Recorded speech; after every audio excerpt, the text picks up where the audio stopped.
नमस्ते दोस्तों, welcome to first podcast of rebirth, जिसका नाम है रीबर्थ कप्तान दिल से।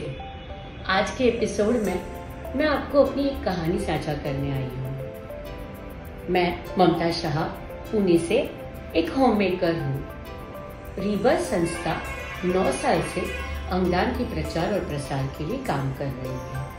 उसी के अंतर्गत green corridor short film competition का आयोजन किया जाता है। बात है 14 मई 2024 की।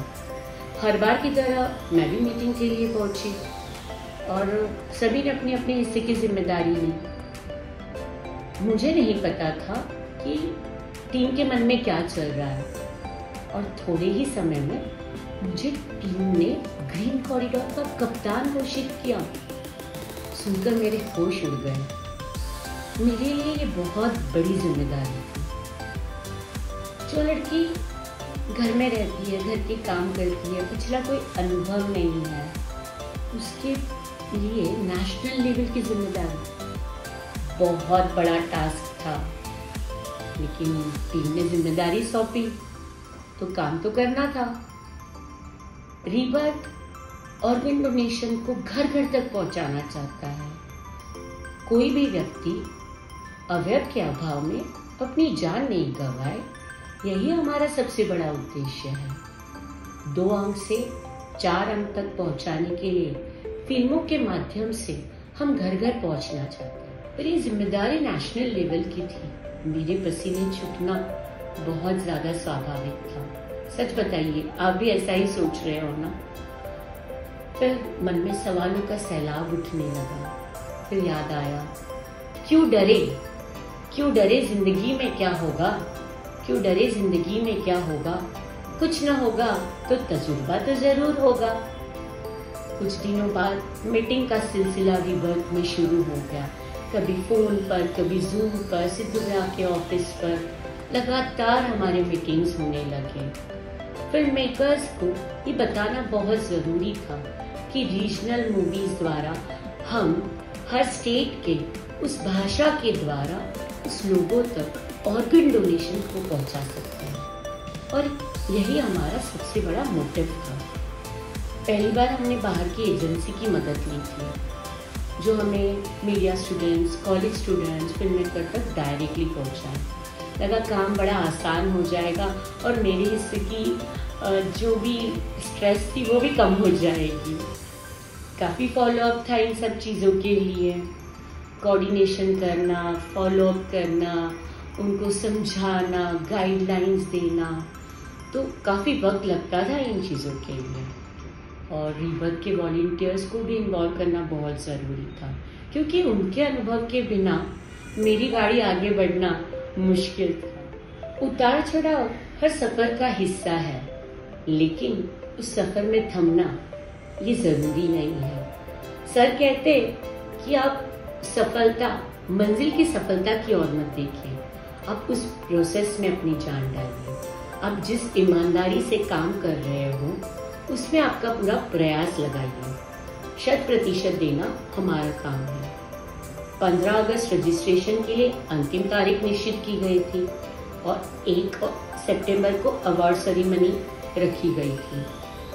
लेकिन जिस एजेंसी के साथ हम काम कर रहे थे, उनके काम करने का तरीका किसी को पसंद नहीं आ रहा था, तो हमने बड़े प्यार से उन्हें मना कर दिया। रीबर्थ वॉलंटियर दिल से, जज्बे से, समर्पण से अवयव दान के लिए काम कर रहे थे। रीबर्थ में इतनी सारी टैलेंट छुपे हुए हैं ना, बस आप उनको एक फोन कर दो, रात को 12 बजे भी वो सब काम छोड़कर रीबर्थ के लिए अपनी जान न्यौछावर करने के लिए तैयार है। यही है रीबर्थ का सच्चा, एक कहते हैं ना जिसे, लगन, जो मन से काम करना चाहता है, स्व इच्छा से काम करना चाहता है। यही हमारे रीबर्थ के वॉलंटियर की खासियत है। समझ आ रहा था कि साथ मिलकर हम वो हासिल कर सकते हैं जो हम चाहते हैं। समाज कार्य जब निस्वार्थ भाव से किया जाता है और आप आपका 100% उसमें झोंक देते हो, तो मुश्किल काम भी धीरे धीरे आसान होने लगता है। 15 दिनों में एक भी पत्थर अनछुआ नहीं रखा रीबर्थ के वॉलंटियर्स ने। हर कोई दिल लगाकर भरसक प्रयास कर रहा था। अंतिम चरण तक सारी तैयारियों के लिए हम जुट गए और 1 सितंबर के दिन अवार्ड सेरेमनी जो डिसाइड हुई थी एज पर प्लान हम काम करने। 18 जून को GC5 के अनाउंसमेंट के लिए प्रेस कॉन्फ्रेंस रखी गई और शुरुआत भी मुझे करने के लिए कहा गया। दिल की धड़कनें तेज हो रही थी दोस्तों, परंतु प्रेस कॉन्फ्रेंस बहुत जोरदार हुई। पुणे के 27 रिपोर्टर्स वहां पर उपस्थित थे। लगा कल पुणे के सारे पेपर्स में हमारी न्यूज होगी, पर एक्चुअली ऐसा कुछ हुआ नहीं। पर निराश होकर थमना ये रीबर्थ ने सीखा नहीं। अब अगले टारगेट की ओर बढ़ना था।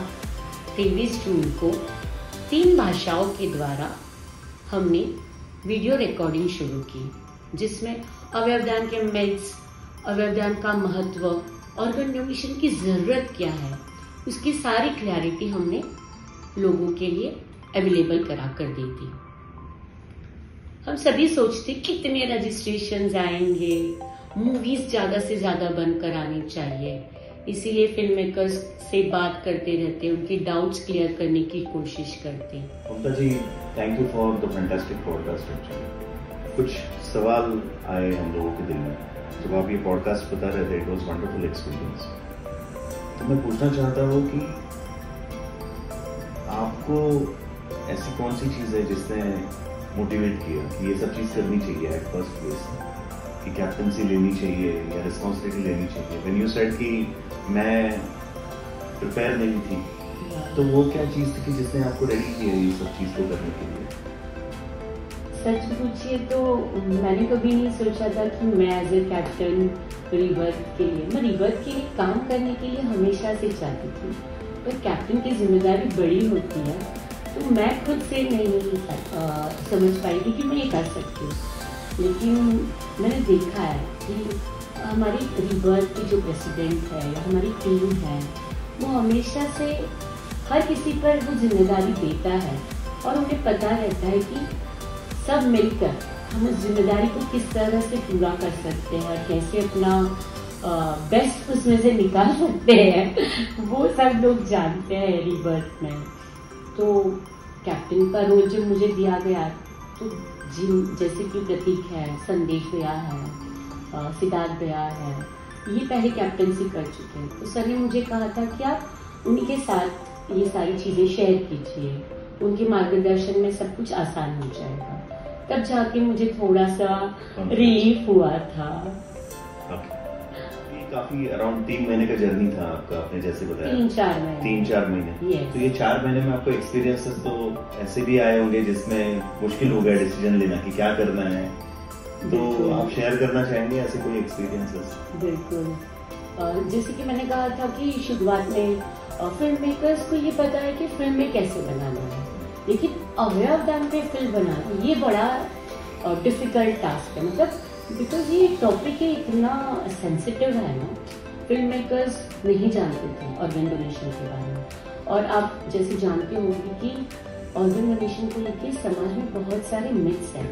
जहाँ 10,000 लोग वेट कर रहे हैं ऑर्गन्स के लिए, देने वाले मात्र एक व्यक्ति है। तो इसकी इम्पोर्टेंस हमें फिल्म मेकर को समझाना है कि क्यों हम फिल्मों द्वारा लोगों तक पहुंचना चाहते हैं। फिल्म इसका सबसे बेस्ट जरिया है। तो कुछ फिल्म मेकर्स के बारे में मैं आपको बताना चाहूँगी। रात को मुझे 10 बजे मैसेज करती थी, मैम मुझे क्वेश्चन है, मैं आपको पूछूं क्या? तो मुझे भी ऐसे होता था यार, उनकी क्वेरी है और हमें उनको सही मार्गदर्शन देना है, सही से जवाब देना है। फिर मैं उनको कॉल करती थी रात को 11 बजे 12 बजे को मुझे सवाल पूछते थे, रेसिपिएंट और डोनर मिल सकते हैं क्या साथ में? मूवी तो इलीगली नहीं है, अलाउड ही नहीं है, आप मूवी में वैसा नहीं बता सकते हो। तो बोले बाजू बाजू के बेड पे भी रहेंगे तो चलेगा क्या? बोले बाजू बाजू के बेड पे भी रहेंगे तो चलेगा, और ये पता नहीं होना चाहिए, बस ZTCC और कानून के जो दायरे में होता है उसी लॉ के अनुसार ही ऑर्गन डोनेशन का काम होता है। फिर बहुत सारी चीजें होती थी, हमेशा मूवीज आंखों पे बंद करी आती थी, तो हमें उन्हें समझाना रहता था कि आप लंग्स, किडनी, लीवर, ये जो बाकी के भी ऑर्गन्स हैं उस पर मूवीज बनाइए। एक जयपुर के थे ऋषिराज अग्रवाल करके, उन्होंने तो पता नहीं कहाँ से उनको हमारा कनेक्शन मिला। वो पिछले 3 साल से ऑर्गन डोनेशन पर ही मूवी बना रहे थे। तो उनका एक दिन मुझे कॉल आया कि thank you so much ma'am मुझे अपॉर्चुनिटी देने के लिए। मैं तो मतलब दिन रात बस ऑर्गन डोनेशन के लिए ही काम करता हूँ। तो कहने का मतलब ये कि ये कारवां इसी तरह जुड़ता जाता है। तमिलनाडु से, बंगाल से बहुत सारे फिल्म मेकर्स हमें कॉल करते थे, उनकी क्वेरीज पूछते थे, चैलेंजेस रहती थी उनके लिए भी, हमारे लिए भी, पर हमें क्लैरिटी देना ये हमारा काम था। Nice, great. एक एज एन इंडिविजुअल आपको क्या की टेक अवे लगता है इसमें कि ये चीज के लिए मैं अगर नहीं करती थी तो मिस हो जाता था? ऐसी क्या चीज है कैप्टनसी के दौरान? कैप्टनसी के दौरान सच पूछो तो मैंने शुरुआत में ही कहा कि मेरे लिए ये बहुत नामुमकिन था, लेकिन रीबर्थ के मेरे जो वॉलंटियर्स हैं, मेरी टीम की जो हमारी टीम है GC5 की, मैं आपको कहूँ मतलब सारे एक से एक लोग हैं जो बस उनका दिल धड़कता है अवयव दान की जागरूकता फैलाने के लिए। सिद्धू भैया है, हर मुश्किल काम को यूं चुटकियों में आसान कर देते थे। रितु तो नेक्स्ट लेवल है उसका decision making power. Difficult situation में भी वो बड़ी आसानी से डिसीजन ले लेती थी। उसके बाद Pankaj Modani sir, my goodness, उनका परफेक्शन तो मतलब मुझसे देखा ही नहीं जा रहा था कि इतना इंसान कैसे परफेक्ट हो सकता है। राजेश सर तो कोई भी आपकी क्वेरी हो बड़ी सिंप्लिसिटी के साथ आपको एक्सप्लेन कर देते थे। कल्पेश भैया मीडिया का सारा कुछ प्रमोशन वगैरह इतना अच्छे से कर देते, पूरी बागडोर उन्होंने सब।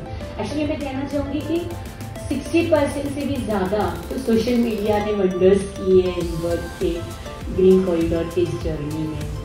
सभी मतलब मैं सबका नाम शायद कह नहीं पाऊंगी, लेकिन हर वॉलंटियर आपकी एक्साइटमेंट ये कह रही है एक्चुअली कि आपने कितना एंजॉय किया है। बिल्कुल बिल्कुल। तो आई एम श्योर कि नेक्स्ट टाइम आप और बड़े चैलेंज के लिए रेडी हैं एक्चुअली, और इससे भी बड़ा चैलेंज आप ले सकते हैं। यस, अगर रीबर्थ के लिए हमारे वॉलंटियर सब साथ में पूरी टीम साथ में। यस, और वो भी मुझ पर विश्वास करती है, इनफैक्ट वो करती है मुझ पर विश्वास।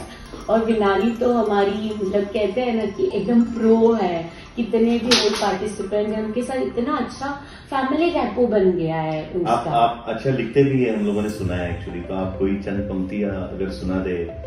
कोशिश करूंगी, वैसे तो मैं रीबर्थ के लिए हमेशा ही सोचती रहती हूँ, तो कोशिश करूंगी। एक कविता के माध्यम से मैं रीबर्थ आपको बताना चाहूंगी। ए दुनिया वालों सुनो रीबर्थ का ताना बाना, 9 साल की तपस्या और अथक परिश्रम का तराना। अवयव दान के क्षेत्र में परचम है लहराना, GC फिल्मों के माध्यम से सोए हुए को जगाना। भारतवर्ष की हर संतान को है समझाना, मानव को ही मानव के है प्राण बचाने जाना। नोटों से प्राप्त पुरस्कार पर रोम रोम हर्षाना, अभी तो मंजिल दूर है पर हार नहीं मानी, रीबर्थ का ये घराना, रीबर्थ का ये घराना। Thank you.